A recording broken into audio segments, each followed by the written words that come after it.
So this section is 4.2 called Graphing Rational Functions. So you should be able to, by the end of this section, be able to graph rational functions and know what a rational expression and a rational function is.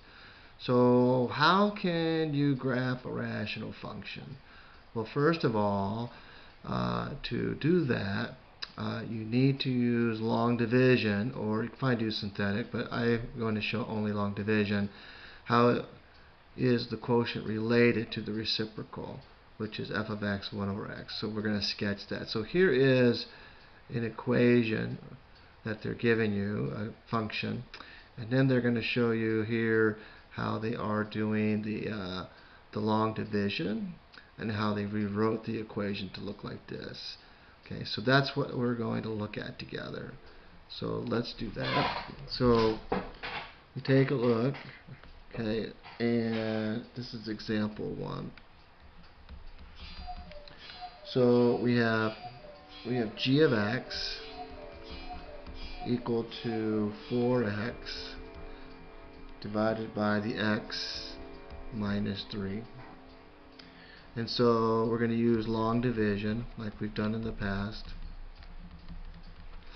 And we're going to do x minus 3, and then we're going to put 4x here.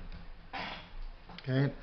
So again, you're asking yourself, how many times does x go into 4x? Well, it goes in there 4 times. So 4 times x is 4x. 4 times negative 3 is negative 12.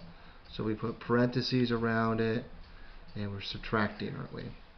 So this 4x now becomes negative, this becomes positive. So this goes to 0, and so now you have 12. So now your equation looks like this: 4 plus 12, because it's positive, see? And then we have the x minus 3. This is really helpful in this form because now we know the asymptotes to this particular problem. And so that's really helpful. We now know that we cannot have x equal to 3 because that would give us a 0 in the denominator, and that is not going to help. Spell denominator right, Kurt.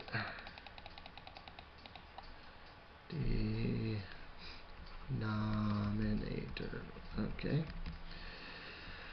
And so our asymptote for the vertical is going to be x equal to 3, and then my horizontal asymptote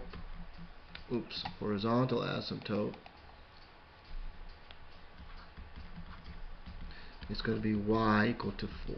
This is what you have to state. You can't just say 3 and 4.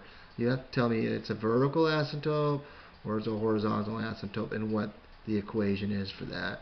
So now when you go to graph, and your graph is going to look a whole lot nicer than mine because I don't have graph paper or rulers to use here.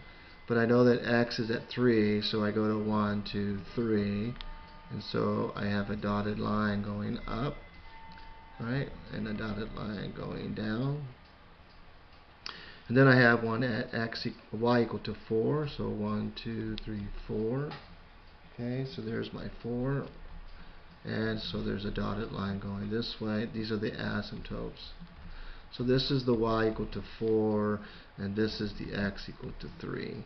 Okay, and then you'll do a few points. I'm not going to do that, but you will. Okay, but you're going to be drawing in some points, and then that way you can make your sketch. And so this is finding it so you can regraph it. And so that's what I'd like you to do with the triad. So the triads are going to be, for 1, it'll be A. I want you to do the same thing you just saw up here, but make it nice and pretty. So it'll be f of x equal to 6x over the 2x plus 1. That's the first one. I want you to do the long division, state the vertical and horizontal asymptotes, and then graph it nicely. And then for a second one, it'll be f of x equal to the x over the x minus 6. Same thing. So you're going to do the same stuff that you just saw here. So repeat there and put that on nice paper and then submit it to the Google Classroom. Thank you.